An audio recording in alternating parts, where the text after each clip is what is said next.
That's funny. I've been up all day. I done worked out and all kind of stuff. Okay, okay. I got a few minutes.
All right, all right. Hello, hello. Welcome to Sex Ed with Coach Katasha. We are Pleasure Tools Tuesday today. Pleasure Tools Tuesday.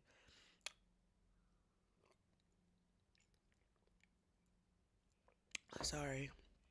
Ooh, I think that's my first glass of water today too. Man, I've been running around all morning. I hope y'all having a good day today. Um, I was expecting it to be monsooning today, but that's not what happened. So that's cool. It gives me I can do some yard work today. I planted me some flowers. Planted some new flowers. Ace Hardware have a sale on their end of year plants. Oh, I turned that the wrong way. And I was able to get like 3 trays of impatiens for like $8. I'm definitely going back today. I need a couple more colors. They didn't have all the colors. I guess people have already kind of been through them, but I can fill in the other one going to my regular um, place.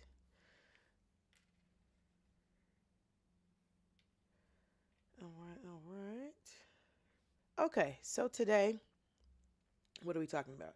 Today we are talking about intentional touch, and the importance of intentional touch and how intentional touch can have an impact. So another thing that's been happening is I've been bringing plants in the house, and when you bring plants in from other places, they have gnats and bugs and stuff in them, and I've been leaving them in the house. So there's freaking gnats in here, and it's driving me crazy. I mean, it's the season for it, so I brought out my little zapper, and I'm gonna have to put some. I'm gonna have to treat the plants that I do have in here because I shouldn't have been bringing those outside plants in here. But I mean, hey, you can't win them all. Anyway, so if you see me swatting, I'm swatting at gnats that might be flying in front of my face. So today we are talking about intentional touch, how intentional touch plays a part in relationships, and why it is actually important to the health of your relationship. On Tuesdays, we talk specifically about different types of pleasure tools that you can use to bring that spark back into the bedroom to try to introduce different types of dynamics and energies, ultimately to lead to a supremely pleasurable experience. That's what we're shooting for. We're trying to get you to, you and your partner to have outstanding sexual encounters. And to do that, it takes a little bit more work than just, you being hot and then being hot and, taking your clothes off. It's a lot more than that. And so this is where we talk about the different things that you can use to make sure that you're having a superior sexual experience and that your partner is also having a superior sexual experience, because that is just as important. It's not just, if one person is getting off, everybody needs to be having the time of their lives. Okay? Okay? All right. So that's the goal. The goal is to help you bring in different things and different tools to make sure that that everybody's having a satisfactory experience. Okay? So in doing that, if you are currently a sexual being, not everybody is, but if you are currently a sexual being, there is going to be a point in your life where the idea of sex and how you see sex and how you perform sex is going to change. Okay, it's going to be different. It is going to be an experience that is going to shift. You will not have the same types of sexual experience or sexual experiences that you had at 23 at 83. Okay, so it's important to know how to keep that spark up and to shift with the changes when it comes to your sexual existence. And again, that could change even from how you enjoy your foreplay to the type of sex that you enjoy to the type of people that you enjoy sex with. Those things will inevitably shift over. Hey, Luna loves BMW. Those types of things. I'm doing fantastic. How are you? Thank you for stopping in. I appreciate seeing you and seeing your interactions. Yeah. So it says you didn't know that you can talk about that on Twitch. So I am the first person apparently. So I had to go through a bunch of different things. I am an actual certified sexuality educator. So this is what I do. This is professionally what I do. And so I did have to go through a little bit of hoops to be able to do it. But thank you. So yeah, I do actually have, like, if you Google me, the stuff that comes up is actually me. Which is crazy because, when I first started, I used to Google myself and just like my MySpace and stuff would come up. Now, like, real stuff. It's really me. So yeah, you actually can talk about it. I'm actually right now streaming on Twitch, on YouTube, and on TikTok. So I have gone through the motions on all of those things. To Yeah, I can see your Instagram and stuff. Yep, that's me. um I'm I've been doing this I've been teaching sex ed for 11 years at this point.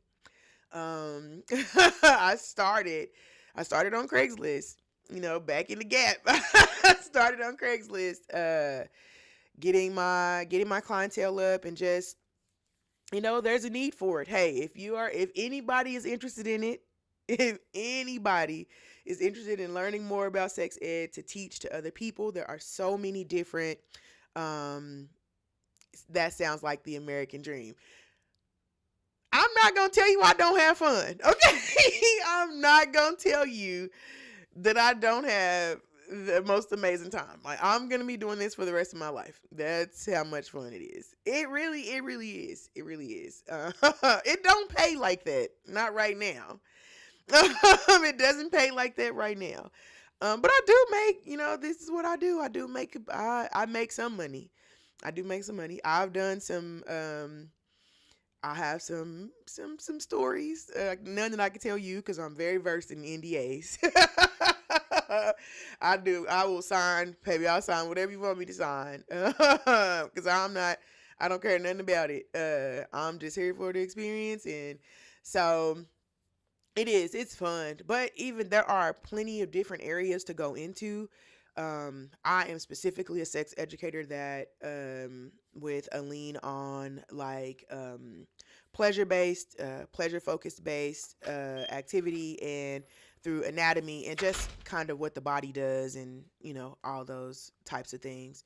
So but you can go into different types of niche markets if you want to work in children's sexual adolescence, if you want to work in uh, postmenopausal or senior sex, if you want to work with specifically just erectile dysfunction or trauma. You can be a sex therapist, which is different than what I do.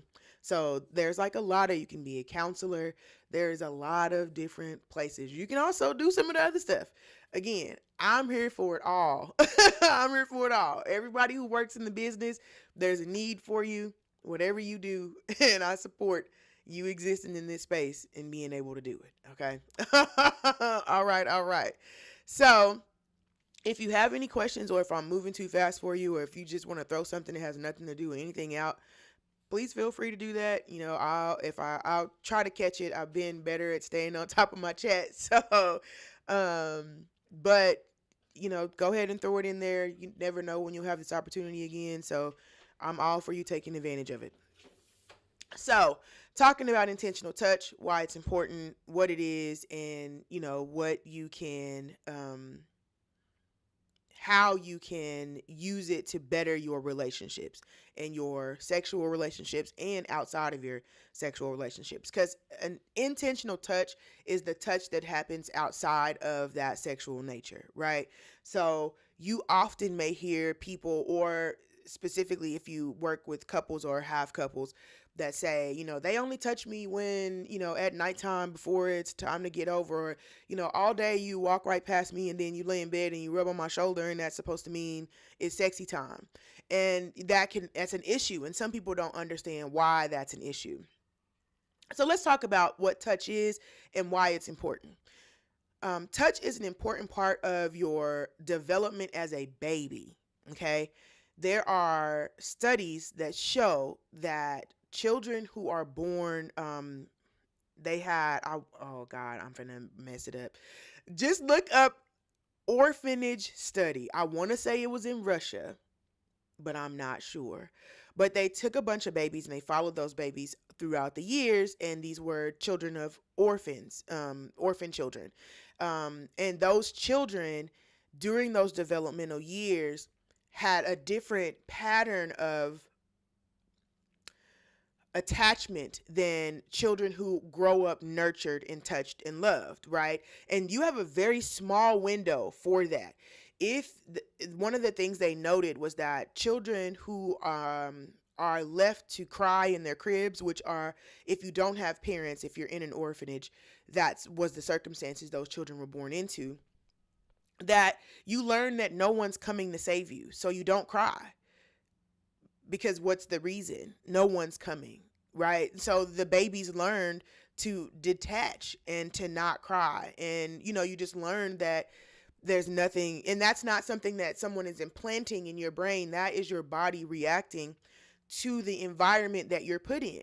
If you're put in an environment that does not include touch, it has developmental repercussions for adults, right?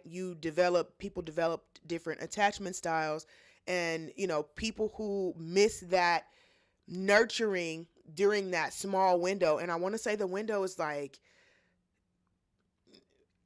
from to 1 year, 1.5 years, 18 months or something like that. I know that it has developmental issues outside of that, but just that small window of time frame had these issues going into adulthood when they followed the children and talked about their relationships and all kind of stuff. It was really interesting. So when you think about that, it lets you know how important touch is to you as a child, for your nurturing, for your developmental, in how you attach feelings to relationships, how you attach movements and certain precursors to love and to affection, right? When someone talks to you and they put their hand on your shoulder while they're talking to you, or you laugh and the joke get good and they put their hand on your arm, that is a connection. And that helps you build a connection with that person. The joke is just as funny if you two are standing far apart and you're laughing and ha ha ha, whatever. But if that extra mile of adding touch to that interaction creates a connection between you and that person. And the same thing happens in relationships. Excuse me. You want to use the same premise in relationships. Those um those intentional touches outside or non-sexual touches are ways to connect with your partner without having to use words, without having to explain, what's needed or any of that. It's just saying, I acknowledge you and I love you. You're here. And so when you pass by your partner, you can pass your partner all day, right? And never touch. But that kind of feels like being in an office, right? With your coworkers and you're just walking by each other. Hey, Sam. Hey, Bill. Hey, whatever. And it doesn't create the connection that's needed to move into sexual activity or to even be open for your desire to show up. And your desire is going to be the precursor to your arousal. So let me pull up our Hey Meaty Chode 6. I love y'all's names. I feel like I wasn't creative enough. Okay, so this is the sexual response cycle. And this is what actually happens. It is perfect for this topic. That's why I say I feel like I don't, maybe I need to put some more into it. You did that. Okay. So this is an actual sexual response cycle. So this is how your body moves into sexual activity when it gets to the sexual activity, the orgasm, and the resolution. So sex in itself is a physical process that your body goes through that actually has steps. It's not just this magical thing that happens when you walk into a room and butterflies come up and, they're hot and you're hot and the wind blows and all that. That's not realistic, right? In scientific terms, which is what we are always going to be talking about.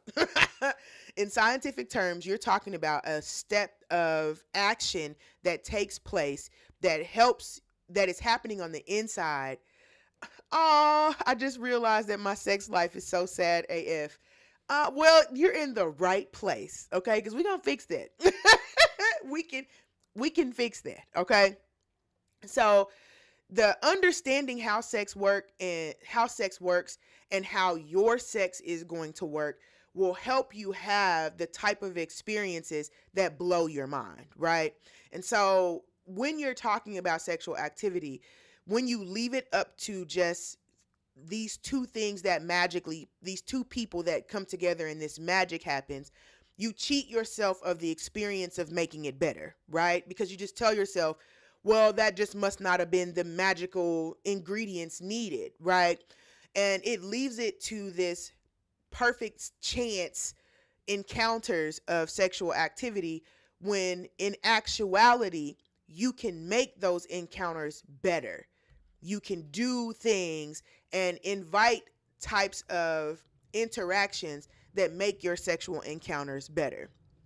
So when you're talking about intentional touch specifically, this is happening far before we get to the actual arousal part, because the desire is the doorway for sexual activity.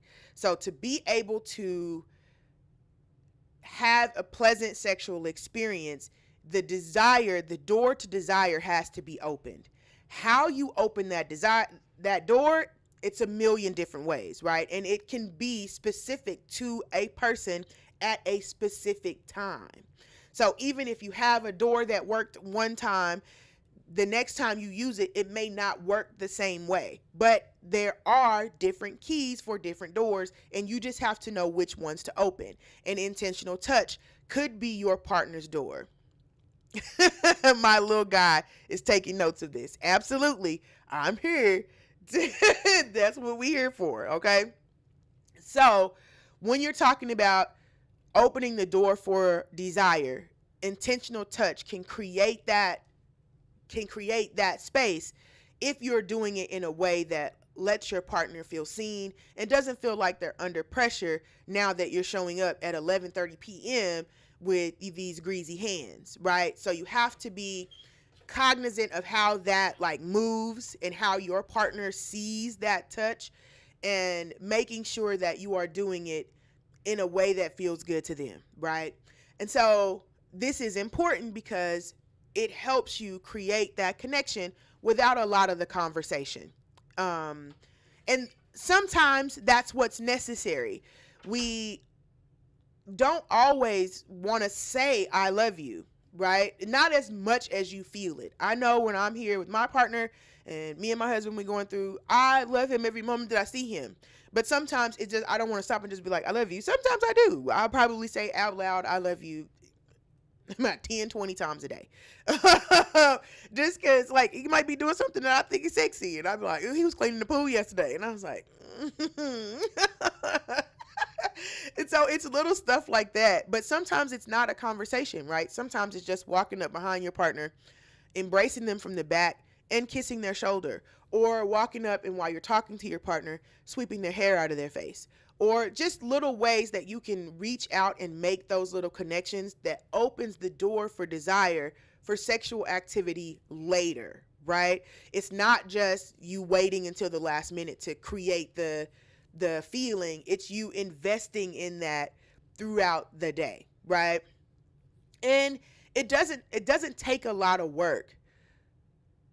But isn't that some has some different kinks that affect this? So people can have different kinks, yes. And there are certain people who do not want intentional touch, okay? Nothing is ever going to be the perfect person, the perfect thing for the perfect person at all times. But give me an example of what you mean by, isn't there some type of kinks? Okay, so try to give me the kink, but don't get blocked. Like, I don't want them to block you, because sometimes I struggle with that. People will pop in, they'll have questions, and the way they word them, there's like I try to turn it off. It shows that it's off on Twitch, but it still sometimes throws them into like an auto mod place. And so I don't see the question. So if you ask me a question that doesn't show up, try to re-ask it just keep trying to re-ask it. Or tell me that you asked it and you haven't seen it because it doesn't show up. There's a box that it's supposed to show me where the questions that they're blocking are, but it's empty. And again, I guess that's one of the things of me trying to do this thing.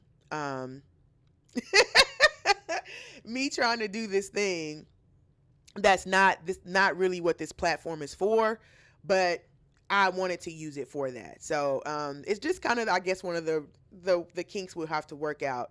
I will say that all of the programs have been very forgiving for me. Again, I'm not on here, like, you're never going to see me on here in like a bikini top and doing all that. I'm not doing that. I'm here to actually help you. I'm here to actually help your sex life and help you be a better sexual version of yourself. I'm not here to judge you. I'm not here to sell you nothing. I just want you to be better, okay? That's the only goal that I have.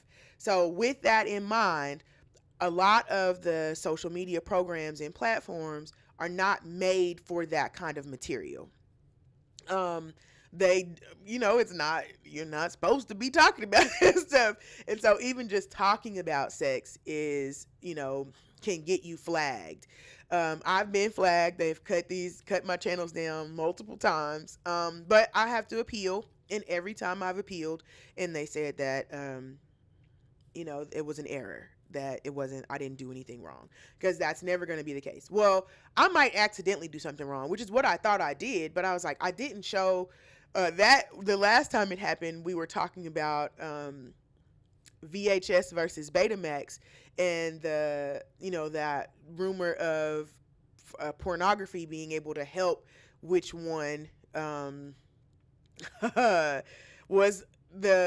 out, and VHS ended up winning the Betamax war, even though Betamax was a better quality video and all of that. But the rumor is that because you could get pornography on there. And so I went through showed the first Betamax pornography video, the case.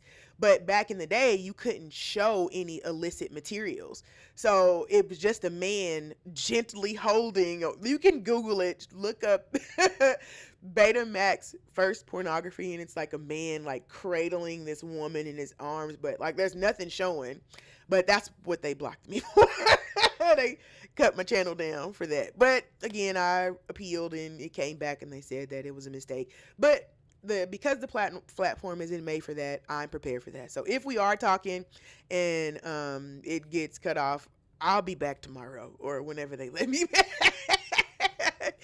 I didn't quit you. So, hey, they also did that because of my username, and I fought Twitch support for it for like 3 months and won just to keep this unique name. I know that's right. That's what I'm talking about. I love y'all fight for all the right things. I don't care what they say. Y'all fight for all the right things. I love that. So yeah, and it's a bunch of censorship like that, and sometimes it's gotten more difficult since Fosta Sesta, which that's a whole different thing. We won't go into that, but it just even the mentioning of it, or even just that your name is just a collection of letters that do have a meaning, but that's, hey, I'm not hurting anybody. It's none of the words that you said that I can't say. So it's a learning process to be able to do this, but I actually think that it's gonna turn out to be a big deal. This I hope so. I think it will be, though, because I think that it is something that's really needed. Sex education is super important. It's super needed, and they are cutting into ways for young adults and even older adults, because like, don't get me started on the statistics on STDs and STIs in older communities. They are cutting up. Okay. Then people I'm talking about big numbers, hundreds of percents of jumps. I was like, you are such a dictator. Then why do you allow the pools and hot tub streamers? So, okay. So because I was wondering, I'm like, this feels like the kind of stuff that y'all are telling me that we not supposed to be doing. Like, I get it. And again, I know, everybody got to work. No tea, no shade. Everybody has to have a job. So I get it. But I'm just like, this is all the stuff that, like, when they'll usually put the reasons in there that they blocked it, and it'll be like lewd material, suggestive, whatever, blah, blah, blah. And I'm like, I didn't do any of that. But then I'll flip through my little thing and it'll be like, I'm trying on this bikini and I don't know. It just feels so big. And I'm just like, this, I don't know a lot, but this feels suggestive. I don't feel like we talking about purchasing bikinis. But hey, I don't say nothing. I keep on scrolling because that ain't my business. Hey, if they don't catch them, they don't catch them. But I get what you're saying. I'd be like, some of that stuff, I don't know for sure. So the importance of touch to the process before the arousal opens, it is also important to the actual arousal process. And I think this is one of the things that many people miss out on, especially during sexual activity. Your skin, your body is a big organ, okay? It is always taking in information, receiving information. Like right now, I'm cold. My skin told my brain that I'm cold. And so that is something, it is a receptor. Your skin is an organ, and is it a receptor? And it is a receptor that we close off once two parts of our bodies connect, right? All of a sudden, Our hands, our bodies are far apart from each other. Just those two pieces are connecting. Our hands, we aren't touching each other. We aren't, feeling for each other. We're cutting off that organ and that receptor for information. And the biggest thing about your sexual experiences is that you want to quantify the intensity of your sexual experiences, especially the peak of that sexual experience, right? You still with me? Okay.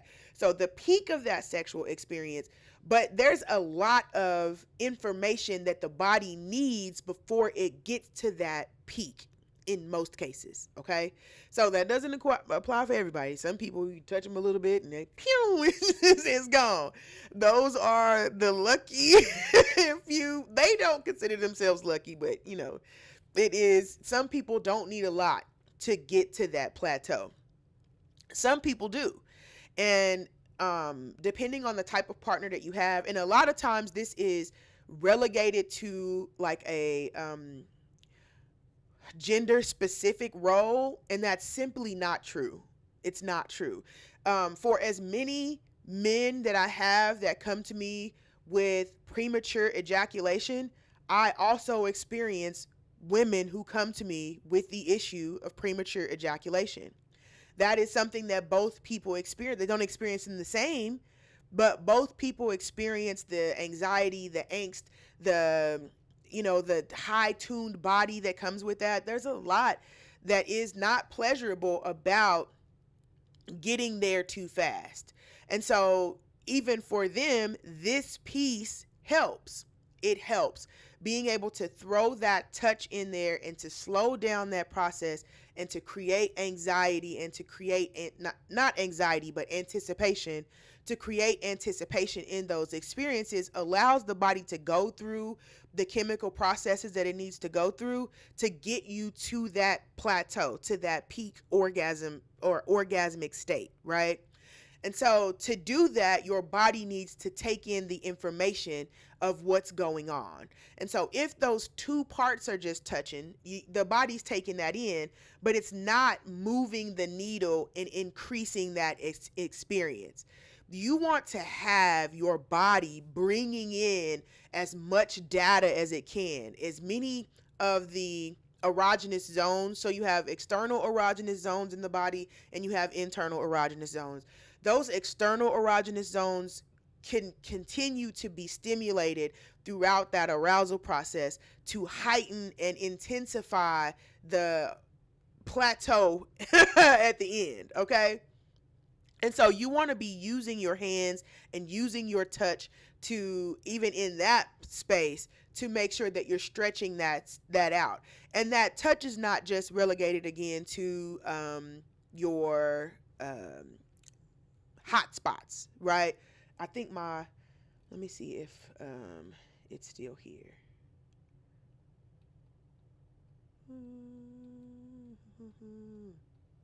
Here we go. Okay, so this is a little graph that I put together, and it talks about all the different places that you have nerves that convene and come together that could be stimulated in a way that would heighten that experience, would heighten that sexual experience.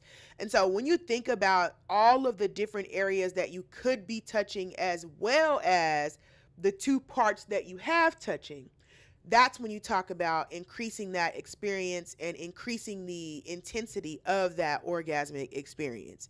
So using those other erogenous areas in conjunction with the sexual activity is what's going to heighten that experience. So think about, and even, how do I want to say this? Even places that you would not necessarily touch, right? So say you're on top and you reach down and you start massaging or caressing the kneecap. Okay, the knees have a lot of nerves in them, especially if you get behind the knees. And just a slight caress in that area while you're doing other things that you're doing could help push that over the edge. And when you get to that top, it creates a full body experience that you're having because you've included those other erogenous zones in this activity.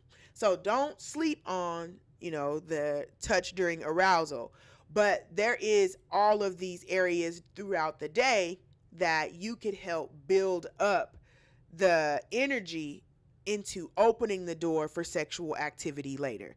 And that's usually when I have to do the couple sessions, that's usually what the conversation is about. Like, one person wants sex more often and the other person is just like, I have so much stuff to do, or I'm just really not into that, or blah blah blah. And that could be true if the door for arousal is not being opened and just the expectation for sex comes at night, right? Or comes on suddenly. Like, yes, a quickie is possible, but sexual arousal, the arousal process is different for different types of people in different types of scenarios. And so, for example, Dr. Emily Nagoski wrote about a book called Come As You Are. And in that book, they talk about extensively desire. And the study was done around responsive desire versus spontaneous desire. And so responsive desire spontaneous desire is a desire that you are most familiar with. That's the one that you see in movies where people are walking and the smell, somebody walks past and the smell just wakes up the senses, and then you just see this body walk past, or a slip of an ankle, or a way someone used their voice. Those types of things turn you on, and you are now open for sexual activity based on just the idea of seeing or smelling or hearing someone, and it just happened instantly. Like, ooh, I want to have sex with you now. That's what we see. That's what we used to. And that's what we're taught how sex works, right? You see somebody, you look at them, you're turned on, you're ready. You should be ready for sex. There are many people who do not move in that as their primary type of desire. A lot of people have what's called a responsive desire, which is desire that is opened. It is in response to specific activity. It is the, hey, I'm going to take you out for dinner tonight. Make sure you put on a pretty dress. Don't wear no underwear up under it. And we're going to go out to a nice restaurant, blah, blah, blah. And, I'll see you later. And then the other person's body's like, ooh, okay, well, if that's what we doing, then I'll make sure I do this, and I'll make sure blah, blah, blah, and I'll wear that body butter that they like, and, wooty, wooty, whoop. And so those are or, your partner comes up behind you and they embrace you from the back and they kiss you on the shoulder. And this time you're like, you toot it back a little bit. Like, oh, well, hold on. Since you back there, I just want to see what's going on. And so it has the potential to open the body up for arousal in response to certain types of activity. That's what you are looking for. That's what you're trying to build. And so by doing that, you create an environment for sexual activity. And so that it could be, I'm going to take you out. It could be, hey, I'm going to do the dishes tonight. Oh, you're going to do the dishes tonight. Okay. What you doing that for? Okay. All right. It could be someone like, hey, let me help you with this thing that I know that's stressing you. It could be anything. And that's going to be you having to know your person and know your partner to figure out what that thing is, right? Now, there are some people who have an aversion to touch, right? We see it all the time. You see the videos where people's like, oh, I'm with my affectionate friend. And it's like one person like standing like this and another person just like laughing and falling all over them and stuff. And that some people are uncomfortable with touch because, there are plenty of things that could happen that would make that a thing for you. right?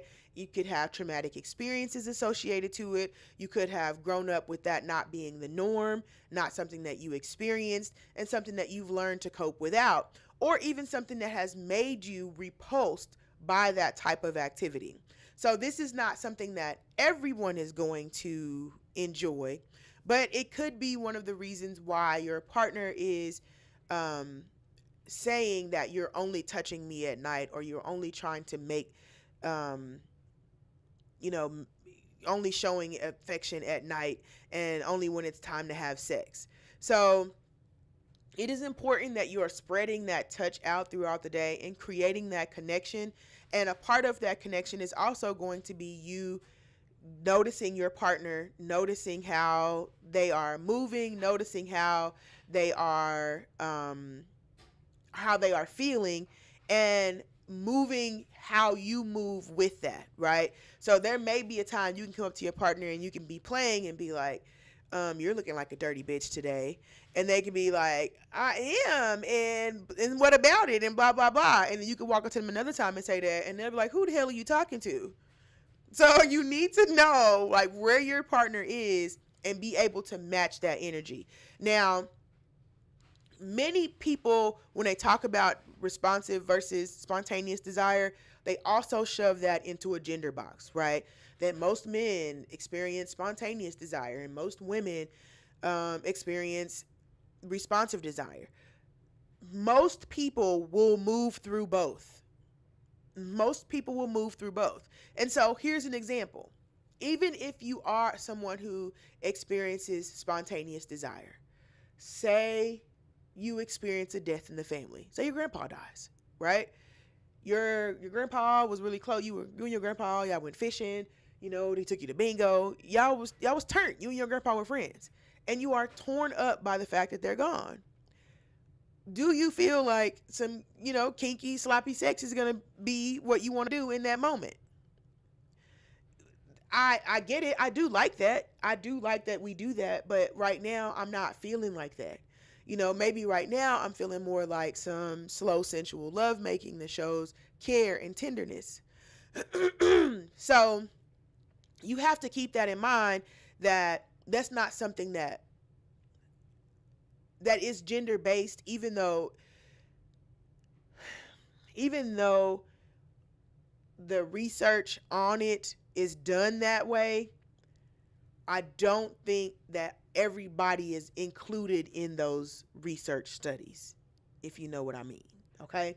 So a lot of times when you look at certain studies and certain research about things, you're looking at a community, a specific subset of a community.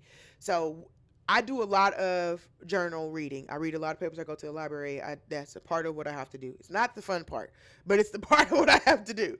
So in those, when you look at the details, they'll tell you who this study was for, who was in it. If it's a study about sexual desire or pleasure, usually the people are partnered. Usually they're married. Usually they're in a mostly white community, or in the United States, but they're in a mostly Asian community, or it's always like a subset, because you have to use the people that you have around you. You have to gather as much of the information. But if you're doing a study like that, you're leaving out a large population, right? So that data is important, but it's important under the circumstances of the population that you chose. So when you're looking at that data, just keep in mind that, sometimes you're not included in that. You're not included in that. And so it doesn't take into account people who, you don't know the trauma histories of those people. You don't know the societal trauma that has been inflicted on them. You don't know the community trauma that has been inflicted on them. There are some communities where existing is a death note. There are communities that shame certain types of natural body functions during certain times in the month, right? And during those times of the month, these people become less than, and they have restrictions placed on them based on something that, naturally happens to the body. So just you have to keep that in mind when you're looking at the research and looking at the studies, that people who are not partnered and people who are in minority communities are not often a part of the data. So how we move and how we see things is not always included. And so sometimes if you grew up in poverty, or if you grew up um, in a society that doesn't value girls and women, if you grew up in a society that doesn't value black bodies or other POC, if you grew up in a society that has normalized the abuse of native culture, those types of things are gonna are gonna be a part of the experience for those communities that are not gonna show up in those studies. So there are, again, gonna be people who are you finna go? Okay. I'll see you later. Love you too. There are gonna be people who cannot relate to those experiences, and we just have to make space for that. We have to say, hey, this is likely not going to affect you or be in your line. So when I first started doing this, I specifically did this because I wanted to teach black folk. I wanted to teach black folk how to understand their bodies, how to prioritize their sexual health, how to, be a part of the number. To do that, I had to learn and study black statistics in those spaces. And so when you talk about, I did a class on hypertension and sexual function. So although black folk make up the highest number of hypertension in the United States, we are not a part of those studies on hypertension and sexual function. And some of those medications have adverse effects on black bodies in general, but they also have differing effects on your sexual function. Same for diabetes and other types of conditions, right? But we're not having those conversations. No one's talking about how sexual function plays a part in your diagnosis for different types of things and for the pharmacology for that, even though these different markets are the number one predictors of this kind of disease, right? And so that's my soapbox on that.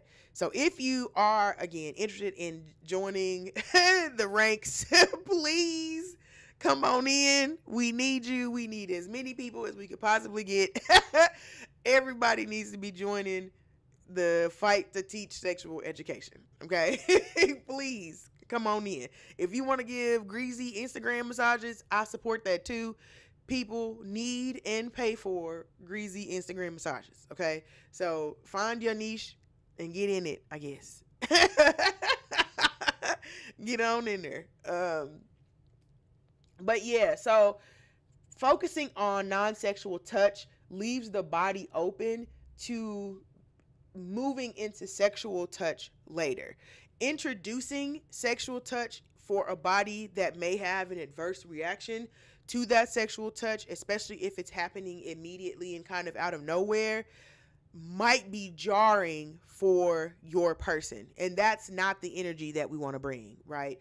We want sexual curiosity. We don't want standoffish, like we don't want that. Okay? That's not what we're trying to do. So keeping that in mind and centering touch, if that's what your partner is into, finding out if that is the thing, and you will know pretty easily if your partner is one of those folk. If they are like, can you please stop touching me? What's going on? Like, and so how do you introduce intentional touch into, if you want more? How do I tell my partner that I would like to be touched outside of sexual activity without feeling like a burden or feeling like you're being weird, or, that you have these expectations? How do you present that conversation? So it's a conversation. You are going to have so many sexual conversations if you are in a healthy sexual relationship. If you're in a healthy relationship, period, you're going to have more conversations. I don't think that, I mean, well, I'll say this. If you want an experience that warrants that mind blowing, if you want the sex that other people are talking about, you're going to have the conversations. And so figuring out how to have that conversation is going to be one of the first things that you need to do. Set the boundaries on how we talk about what we need more of. Right? And so that's going to be outside of the bedroom. That's just going to be period. Okay. Hey, I need you to stand in the gap a little bit more with the children. Or, hey, I could use a little bit more moral support when I am struggling in this area. Or, hey, could you hold me more? Like, I feel like I would benefit from a few more hugs. And if you take that conversation and center it around what you need versus what they're not doing, you have a better chance of getting the things that you want, right? It's easy to go in there and be like, you don't touch me no more. I'm just walking around here. You don't only slap my booty. Like, I don't understand what's going on. I see other people and, these couple hold hands all the time and blah, blah, blah. And all of that may be true. It all might be things that you have been feeling inside. But is that going to get you to the solution that you want? No, it's not. So if you take that conversation and you move it into what you need and how it will be beneficial, that is the honey, right? Instead of the shit. That's the honey. And it's also you processing your emotions, because at the end of the day, you feel all that stuff, but what you need is to be touched more. And so you can focus on being mad at all the reasons why you're not being touched, or you can just ask, can you touch me more? Can you hold me more? Can we spend more time chatting before this? I feel like those things would help me to move into the space of being open to those types of things. Oh my God, talking is the most important thing ever. Thank you. It is having that, but I also understand why it's difficult to do.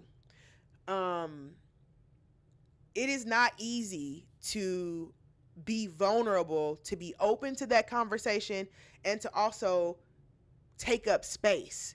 Sometimes it's hard to take up space because there are so many things that you don't think you deserve, right? What if you weren't getting the hugs, you didn't know what it was, you just didn't feel loved?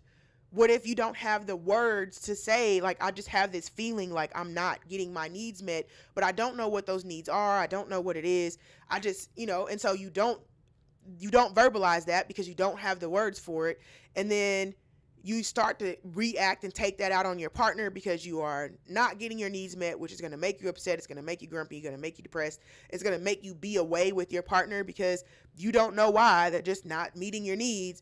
And instead of focusing on what it is that you need, you just focus on what they're not doing. Like, I don't know what it is, but it's just something that you're not doing that's not making me feel good. So once you go through all of that process, okay, well, you're not touching me. You wasn't touching me like you were touching me before. I think the why, again, I'm not a therapist. I'm just here. I'm an educator. That's it. I can't tell you what's specifically wrong with you or specifically wrong with your partner, but I can say that sometimes the way that we talk to each other makes it difficult to talk to each other. And because we focus so much on the part that's been done, which is important, but the most important part of that conversation is, how do we fix it? What do I need? And can you do that? And to be responsible if that thing that you asked for is not working. Like, I know that we're hugging more. I thought that that's what it was. I don't think that's what it is.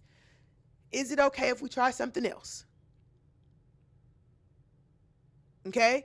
And to be on the other end of that and say, well, because you wanted me to hug you more. I'm hugging you more. You're still not happy, blah, blah, blah. Again, to be able to have those conversations, it is you taking in that information and also receiving what's being given to you. Okay? Saying, okay, Okay, if you don't want to try that, is there another suggestion? Is there something else that you would like to try? Because at the end of the day, when you're with your partner, a lot of the conversations that happen are you versus your partner, when it should be you and your partner versus the problem. Okay? It's always us against it. So if the problem is that, you are not feeling valued in your relationship, it is not you are not valuing me. It's what do we do to make sure that I am being valued in my relationship?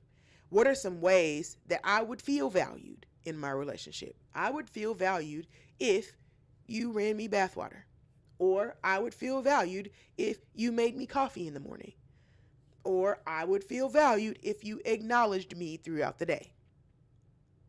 Right? And so it's the being able to articulate what you want and leaving space open to also hear what other people may want and what they need. And if you move it to you two on one side and the problem on the other, you two can work together to figure out how to do that. Once you set that framework, you can use that for all of your issues in your relationship. Okay? Unless you're in an abusive relationship, I'm hardly ever talking about an abusive relationship unless I'm specifically talking about abuse. My goal is for you to be in healthy relationships and to maneuver in healthy relationships.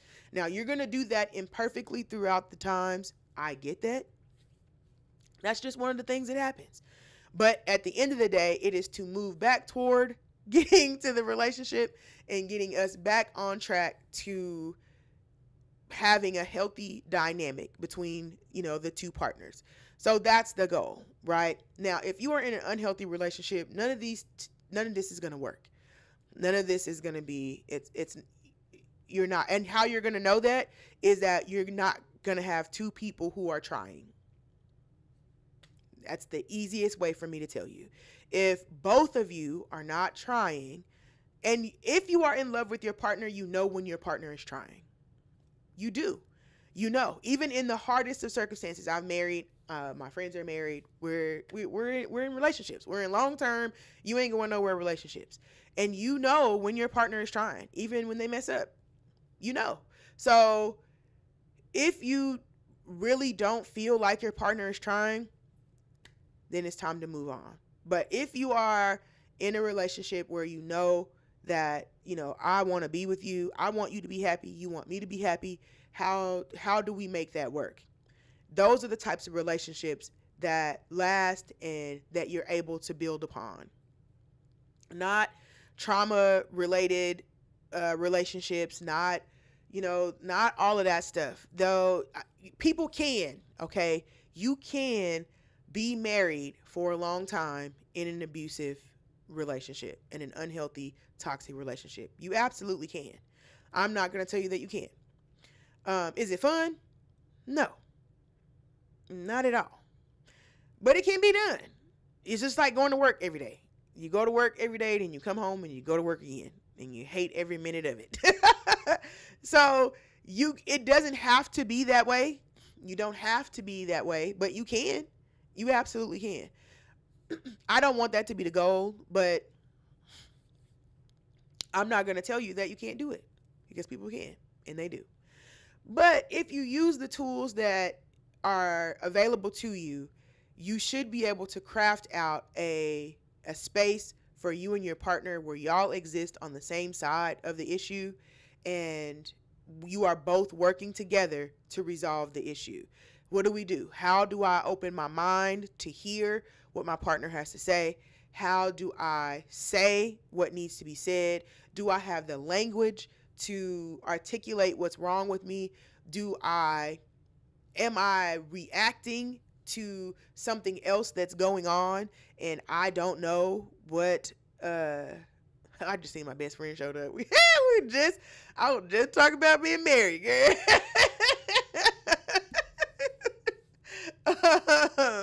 So you have to it takes a level of vulnerability to start that communication process. But once you start that communication process and you get that groundwork framed, on how you want to discuss, how you want to engage and argue, if you can build a healthy way to do that, then you can overcome anything. You two can work together to fix whatever you have going on. But if you're gonna go into it with, this and you not doing this and and you not doing this and you not doing this and then you're gonna build a place where that conversation is never going to take place, because it's going to cause uncomfortable feelings, and we know how we feel about that.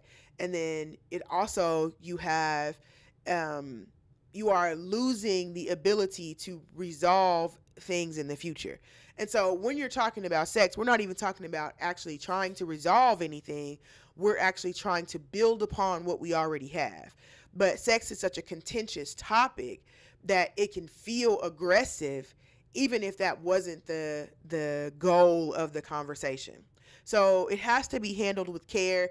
A lot of what I do takes a level of care to do. Even some of the most kinkiest, sluttiest, spittiest things still require a level of care, right? And so that I'm here to help you build that level of care. That's my job. So having that, being able to introduce that conversation, coming in knowing, hey, it makes me uncomfortable that I am not receiving any type of acknowledgement or touch specifically from you throughout the day. And because of that, it makes me feel disconnected from you. And it highlights the feeling even more when it happens in the middle of the night, when you're only waiting until right before you want the sex to create the connection, or to reach out and to acknowledge me in that manner. Because sex is a really physical activity. And so to have that physical activity, your organ needs to be woke up. Your organ, the skin, the touch has to be awakened for that door to open. And so if you are experiencing, or you have heard that, or if that's something that your partner has said to you, that's likely what they mean. Is just that they're asking for a level of non-sexual touch as an acknowledgement of their being, of their body. Like, you are here, I love you, I'm just touching you because I want to create that connection with you. And, that's just one of the ways that we as humans, and even other animal species, do that. That's just not something that's significant to us. Birds wipe their beaks together or rub their heads together. Dogs sniff each other's butt. Cats run their head into you and headbutt you and bump you. All of those types of touch are just different ways to connect with the person. And so that's something that we are supposed to inherently have, but it can be severed or chipped away and broken due to different circumstances, different trauma responses, and just the ways that our bodies have adapted to the space around us. So even in the way that you move with the touch, if you are the toucher, the person that needs to do the more touching, the rewiring your brain to do that can be a difficult process. It could be an actual conversation where you're like, in the beginning when you're doing it, you're going to have to tell yourself, oh, hey, let me go back. Or you just mindlessly walking past your partner in the hallway, and you don't think, oh, I want to touch them because I'm in the proximity to touch them. So you have to go back and be like, hey, and just come back and like, let me hold your hand. Okay, you can go on about your business. Like, just even if it feels like that, it's going to be, when you first do it, you're going to think like, this is weird. I feel like I'm forcing it, blah, blah, blah. But that's not what you're doing. You're retraining your mind to give your partner something that you don't require. And there are going to be plenty things in your relationship that your partner is going to need that you don't need. But that's not your job. That's why I don't like when people say, treat people how you want to be treated, especially in relationships, because that's not true. People deserve and desire different things. And so treat people how they want to be treated. Give them the things that they need. Your partner may not need the same things that you need, but it is still your job to give your partner what they need, like to give to, make sure that you are taking care of your responsibilities as their partner. If your partner requires acknowledgement, you might not need that. But if your partner requires acknowledgement, then you need to learn how to acknowledge, because that's what they need. And that's a part of your responsibility to your person or to your children, even just as to a child. If your child is reaching out and asking you for connection, you have to remold yourself as a parent to learn to touch your child, to make those connections with your child. If you don't, you'll build another person who doesn't see connection as important, and they will go out into the world and, move in that manner. And so, oh my God, that's so true. Yes, like you have to train your mind to having children someday is so scary. It is. Baby, it is. I'm not even gonna tell you that it's not. And auntie love the kids. Okay, I love other people's children. I love them, but having kids of my own, that it was too scary for me. Too scary for me, baby. Nope. I'm good. I don't think. Well, I'm an excellent. I am the one and only auntie, baby. It's just me. It's just me against everybody else. Uncles too. I'm a better uncle than you. I'm a better uncle than you. I'm a better auntie than you. Look, I love them. I love them kids, but they need to be yours. They can't be mine. They can't be mine.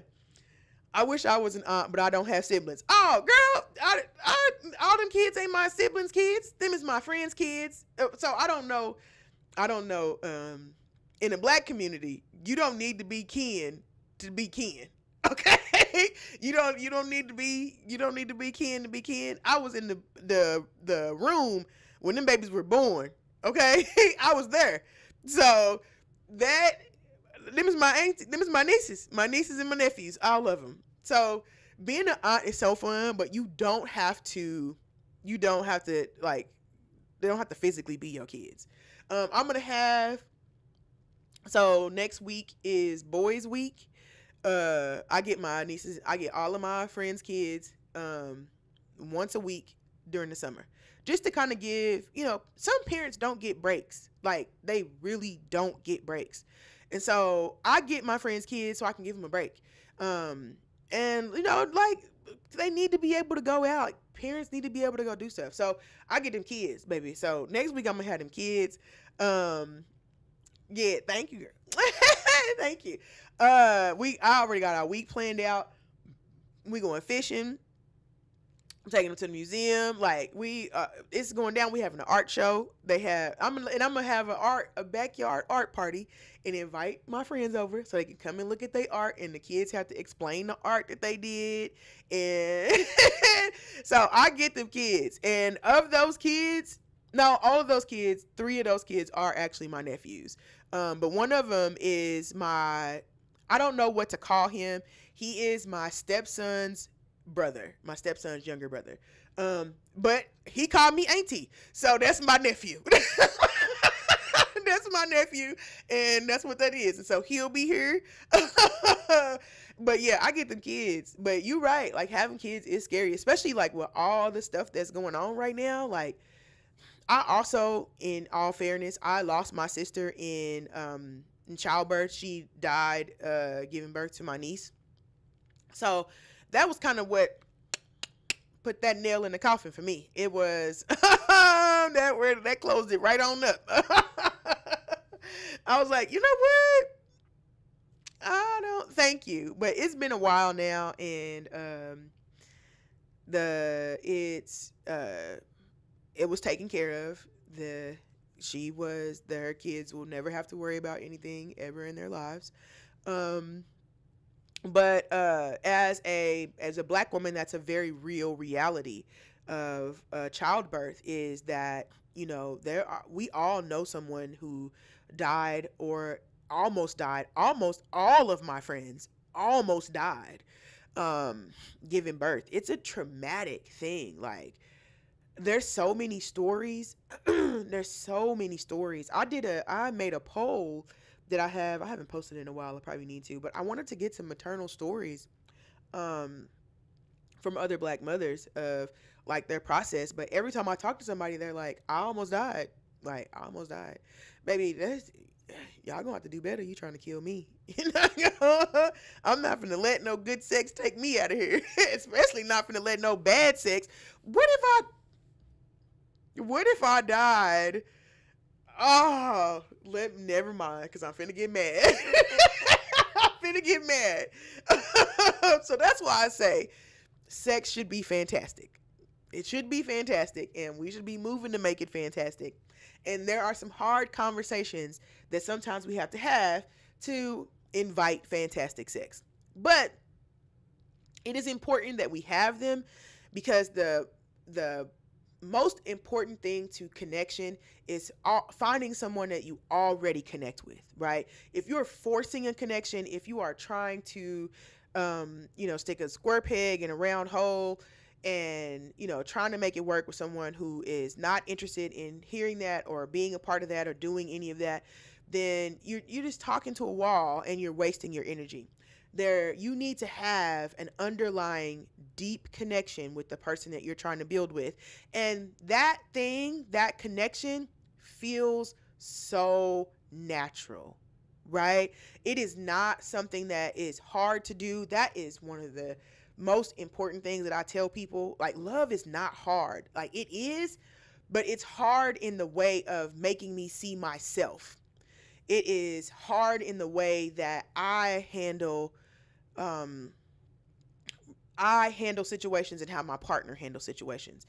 It is not hard because I have to endure and all. No, absolutely not. I'm not doing none of that. I'm not doing none of that. And I can say, as someone who has I would say I had one raggedy boyfriend, just one. I've had a couple of people that I'm like, whatever, but I only had one raggedy boyfriend that had me stepping out of my character, and I was young. That was like my second boyfriend, and I was young, and it was just I had a good time. It was raggedy, but I had a good time. But I learned after every relationship after that, and after that, I'm not finna put up with that. I'm not. I'm not doing that. If it's too hard, it's too hard. And sometimes I just left because it was too hard. I'm like, you don't feel this? Like, this doesn't feel, I don't want to do this. Like, this is too hard. And even jobs, like, I'm really good at things. That's something I know about myself. Anybody who knows me will tell you I can do almost anything. Like, sometimes I surprise myself with the shit I'm able to do. So if something seems hard, I'm like, no, something is weird about this. And it's usually like a people type hard. Like, the issue is people. The issue isn't the process. The issue is the people that are over the process, or all types. No, it shouldn't be, because I should be able to pick this up. I should be able to do this. And so now, being in a healthy relationship and being in a relationship with a person that I actually do want to spend the rest of my life with, you realize how easy it is to love someone when you're both showing up and you're both willing to try. And you both have a underlying connection. Like, me and my husband have a connection, and in that connection we're able to build this great life. Like, we're going on 8 years, 6 years married, 8 years together. In February it was. So, like, we're almost at 10 years. I don't think I've liked myself for 10 years. Okay. I done been so pissed off at me sometimes. I am not even playing. Like, I have been so done with me on different occasions. But I have found someone that I actually do love and want to be in community and in space with, because we do have that underlying connection that I want him to be happy. He wants me to be happy. And I have a responsibility to him. He has a responsibility to me. And so I'm here to provide the things that he need, regardless if I need them or not. So it is that mind shift of creating the space, but also being honest about what it is that you need. That is the first step in finding your person, is being honest about what it is that you need. If you need reassurance, be honest about that and let the person decide if that's something that they want to do, because there are people who will do it. There are people who will have feelings about, like, always having to tell you that I love you, always have to tell you that I care about you. But there are people who will happily do that. And if they know that's the expectation, I'm already willing to do that. So it's nothing. I love you. I'm happy you're here. I can't wait to see you. I want to kiss you when I see you. All of those things. So being honest, I told one thing about me, I'm going to tell you, I need attention. I told every man I ever dated, baby, you're going to have to be chalant about me. I need attention. Because if I don't get attention, I can get attention. Like, I can. So I've never had to go without that. And I'm not going to go without that with you. You're going to have to pay attention to me. You're going to tell me I'm pretty. You're going to have to hold my hand. We're going to have to do all of that. And if you don't want to do that, I am fine. I'm fine with that. Like, I get it. But I'm going to go find somebody who will, because I like that. And that's what I want. And so if you know that that type of things are on the table, and the person can make the decision of if they want to do that or not. Now, if you decide that, oh my God, that's too much, I'm too big, I'm taking up too much space, they shouldn't have to tell me that all the time. They shouldn't have to reassure me. I should just know. Now, of course, you can take that to a level that's too far. That's always going to be the case. You could take that to a level that's too far. But you can let the person decide if that level is too far for them or not. Or if you need to dial it back. Okay, well, maybe I am doing too much. Maybe I do need too much, and I need to, like, simmer down and get a hobby or something. Let somebody who loves you tell you that. But give people the opportunity to see the whole real you in whatever your needs are at the time. Let them see who you are, and people can choose if they want to do that or not. If you suppress yourself, if you turn yourself off and turn yourself down, when you get in that relationship and those behaviors inevitably sprout, it's going to be a surprise to your person, because, like, what the hell you mean you want me to hold your hand? I never held your hand the whole time. Like, why I got to hold it now? Well, I always wanted you to. I just never said nothing when you didn't. So you suppress yourself, you turn yourself off, you won't get the type of things that you need. If the person knows that the expectation is that you need to hold my hand, you can choose to do that or not. But this hand is getting held. So it's up to you. What you want to do with that, right? So showing up as your authentic self is the easiest way for you to be able to create those underlying connections. And some of the things that people are running into, some of the issues that people are running into, is because they're not showing up as their authentic selves and have expectations of their partner that don't align with that. So, and you might be that person. It might be you right now, setting these expectations that are unattainable and unreachable, and like your partner is just like, I'm sorry, I can't. What do you do with that? Do you turn back your expectation? Do you compromise? Which I think is the best option. You will never always be right. You're never going to always be right. You're never going to always be wrong, right? Even in the way that you react to things, you can be wrong. In the way that you accept it, or the way that you process that information. If you tear up a wall, or kick a kid or something because you had an emotional reaction, you are still responsible for, like, what happened. So you just have to check yourself, check where you are, and the information that you're receiving, is it coming from someone that you value? Is it coming from someone who can tell you about yourself? Because, my husband can tell me about myself. He absolutely can. And I don't be liking it sometimes, but I be listening. I don't. Sometimes I'm like, okay, dang. I hear you. But he's rarely wrong. So, but you just have to check yourself. There are going to be times when you have to check yourself, and there's going to be times when you have to check your partner too.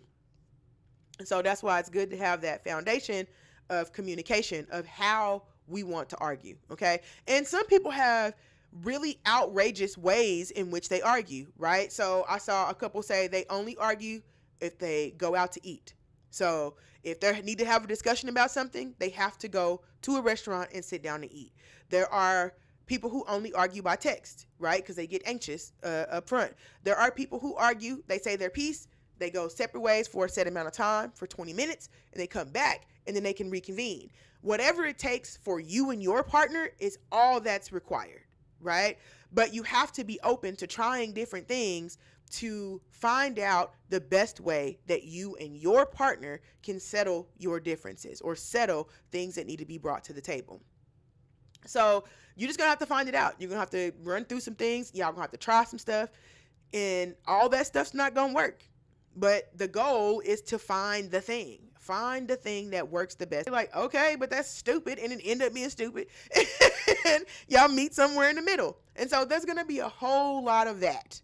A whole lot of that. But if the foundation of disagreeing is set, then you can cut some of that preliminary anxiety and angst that comes with having to start the conversation and then also participating in the conversation of, how can we be better? And in my line of work, of course, what I specifically focus on is how to have better sex, right? But there are people who are struggling with like relationship issues, which, that's when you're going to have to start going into therapy, which is fine. There's nothing wrong with therapy. Therapy is it is thatching the mind. Okay? Therapy is thatching the mind. So if you if you have grass, you know that there are certain times every couple of years or so, or maybe once a year, depending on what you have, that you have to go through and clean the scalp of the grass, right? Because debris builds up, you get leaves, you get all kind of stuff, and it packs down on the grass and it on the soil, and it stops the soil from getting nutrients, it stops weeds from, and it stops from grass from being able to go through, and you just get this buildup of debris that grows on top of the soil that could eventually hamper the way the grass grows.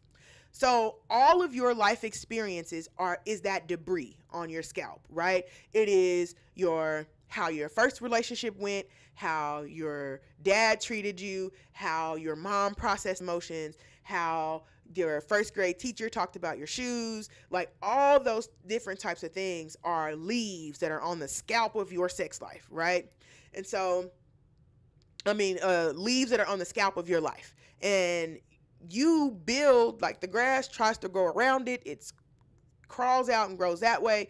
But at the end of the day, that muck is keeping that scalp caked on and, not healthy and not able to get oxygen and nutrients and all those things. And so you're going to therapy teaches you how to go through and rake that up, right? To give your brain the perfect bare medium to grow a healthy relationship, right? Now the grass is still the grass, okay? But you are creating an environment that allows you to process how things are working through all the building blocks that have made you who you are, right? And so we all carry with us certain types of traumas. There are no people who are inescapable of certain, I think it's like the 7 C's or something like that. I'm not a therapist, I don't know. But there are like certain ways that you can be developmentally affected, and each of those ways has an effect on like how you develop.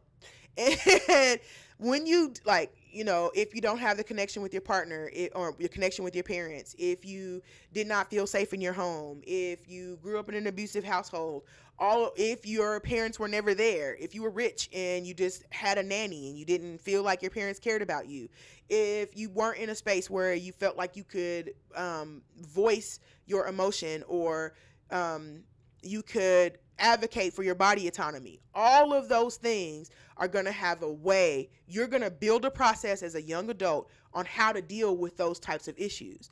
And those processes will transfer to your adulthood. And so you will build unhealthy processes when it comes to creating connections or advocating for your body and your space and being able to do this and being able to do that. And so a therapist can help you go through and with your specific issue and your specific rake and dethatcher and comb that back and get that debris out of there so that you can try to think with a clear mind and create new processes and new spots for new grass. Okay, so a lot of people have certain feelings about therapy and whatever, but that's essentially what it is. However you were brought up will have an effect on how you move through the world.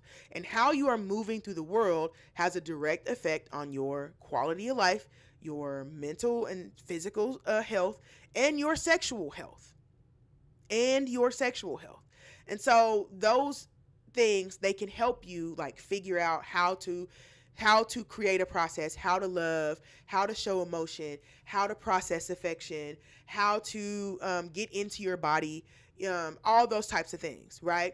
I am here. Once you do that part, I am here to talk to you about how to safely navigate those experiences, right? So now you are ready to get into your body, okay? How do I have anal sex? What do I do? Your therapist is not going to walk you through that process, okay? That's not their job. It's not their job, but it is my job. I can walk you through the process. And so that's the importance of, and in the perfect world, I work the best in a triad where it's you, your therapist, and your educator, me. And, if you're having any kind of mental blocks or things that are stopping you from being able to connect to your body and connect to your sexual experiences that may have nothing to do with sex, it could, again, be some of those childhood traumas. And, your sex life is just one of the caveats of how you handle a bunch of other things.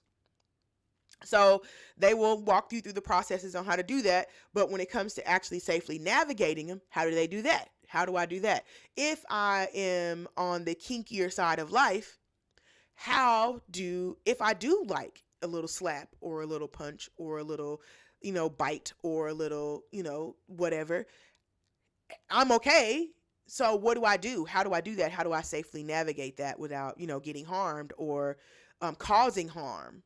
So that's where an educator comes in at. And that's why I say, please, we need more people. Come on in. You are wanted. You are loved. we need you here. Okay. So,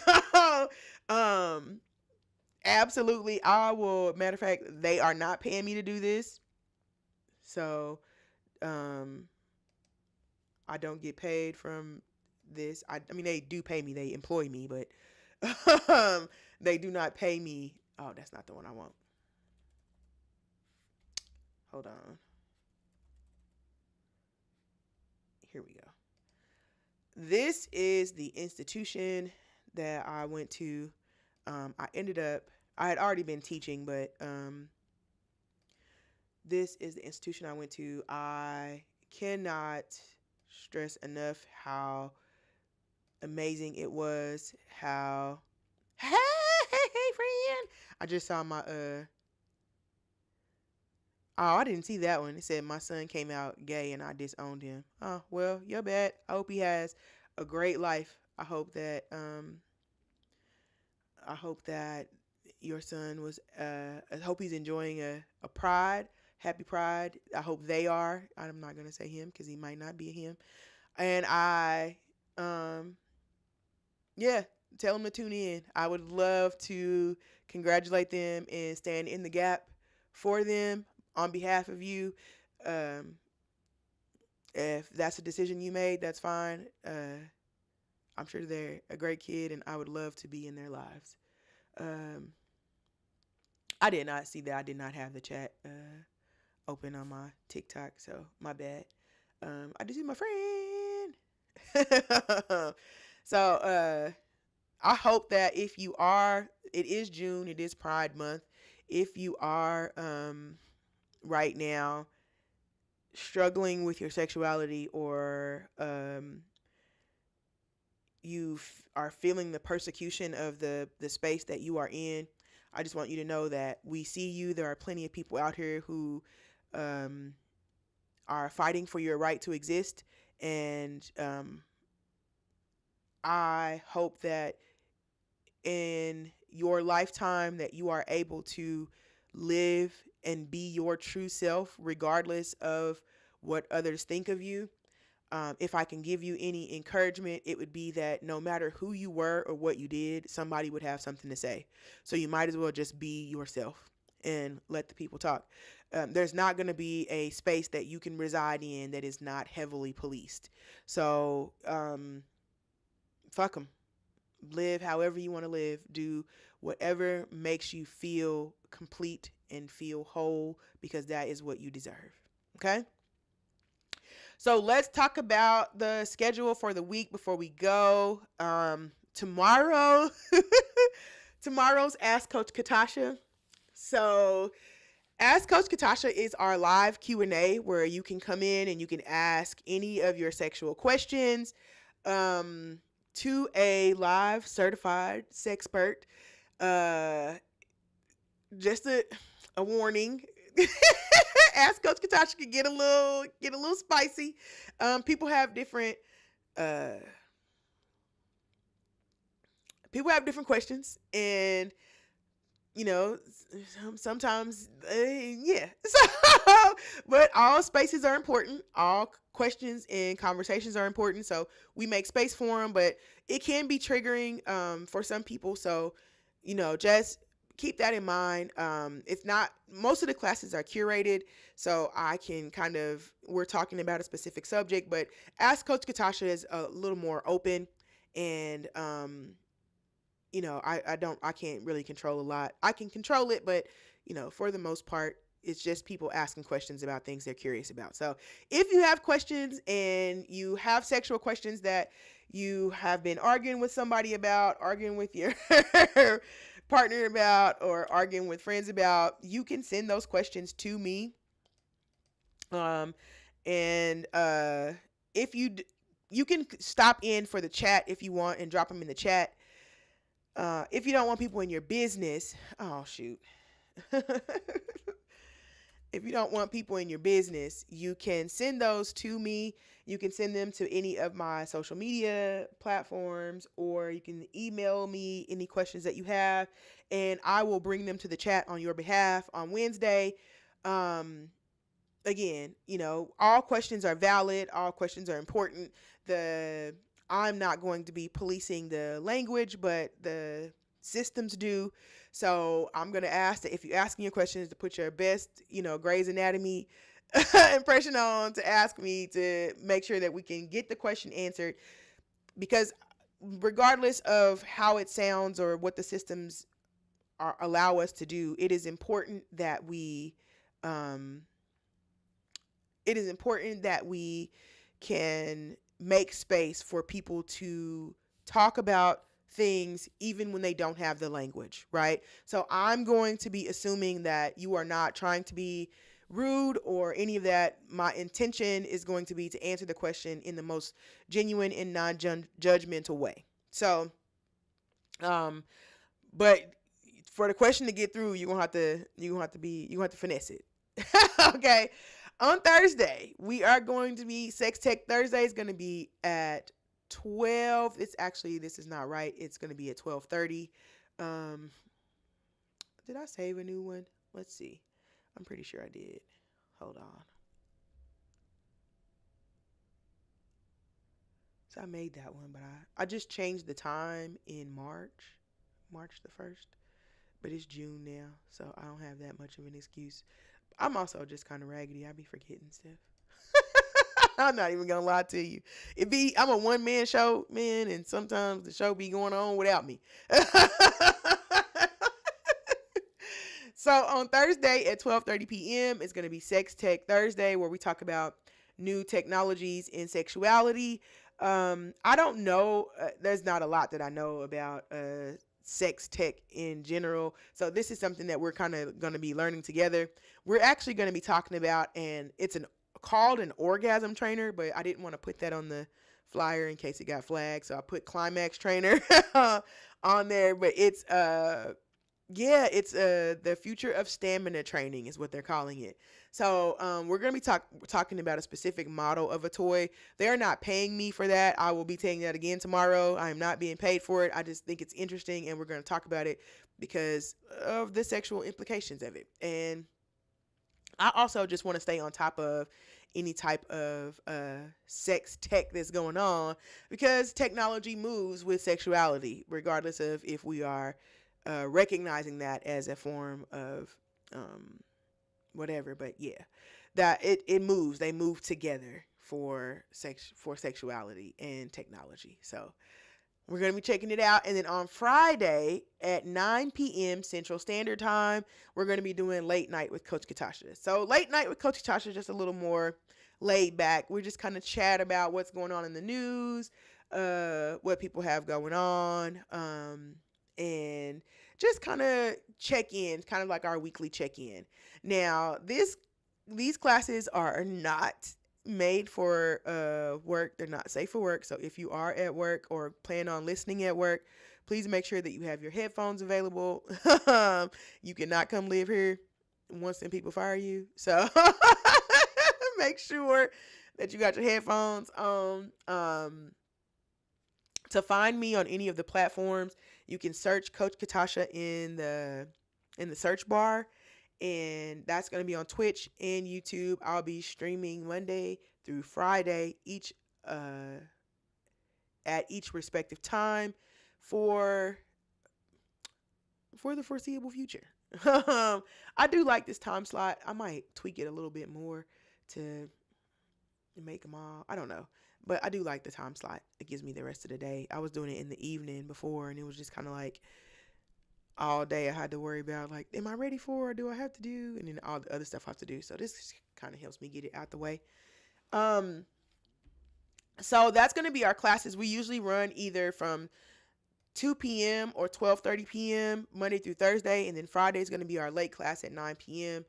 Feel free to stop by for any of those classes and drop your questions or anything in the chat. I appreciate all of you for showing up, and hopefully we will see each other in the future tomorrow at 2 p.m.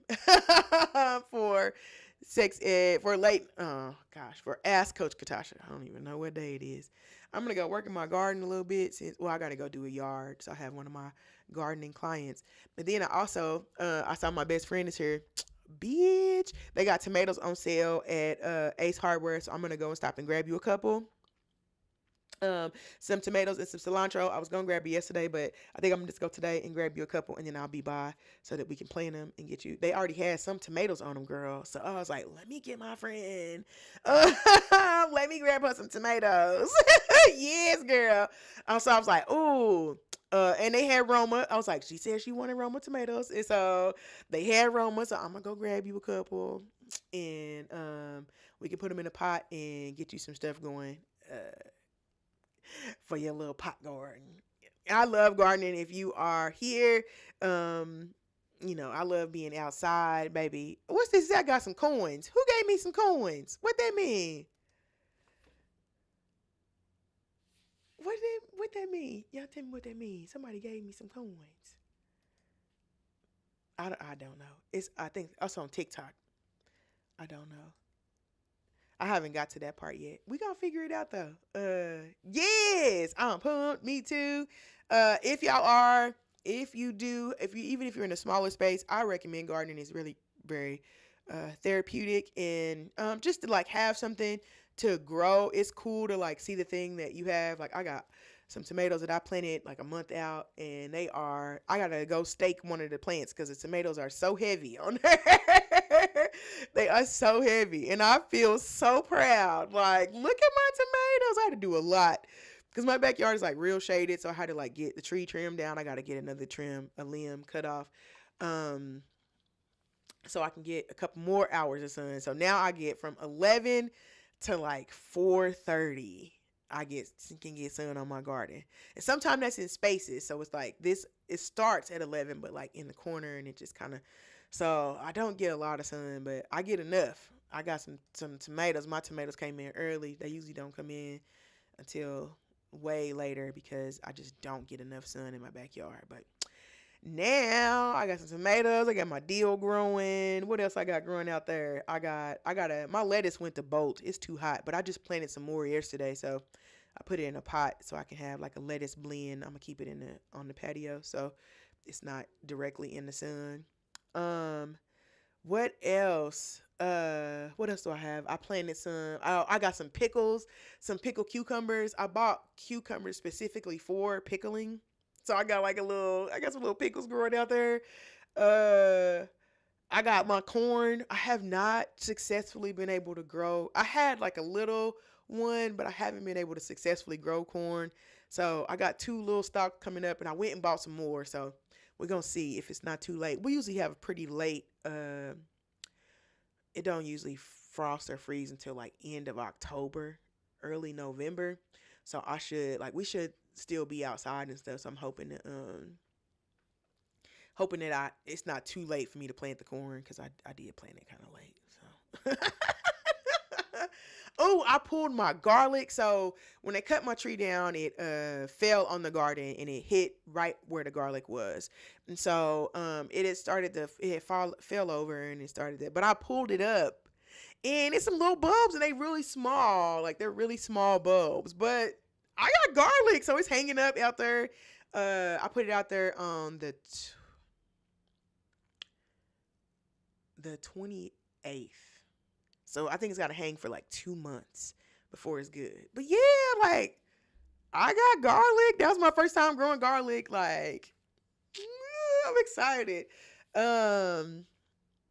What else do I have?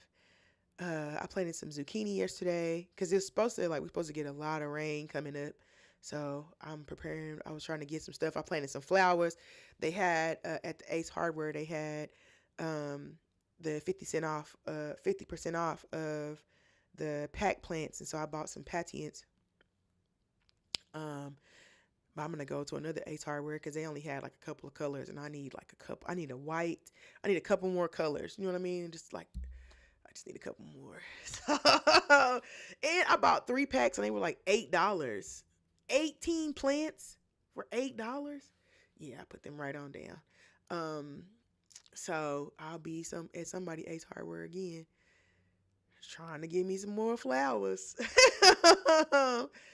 But yeah, so it's June again. It's Pride Month, so happy Pride to everybody who took the leap and everybody who's still working on it. Again, there is space for you everywhere, so I hope for the best in you being able to show up as your whole self. We're gonna go ahead and get out of here. I appreciate all of you for attending. I hope to see you soon, and I hope that some of the stuff that we talked about today was helpful. If not, come back tomorrow. I'm sure that one will be. Okay.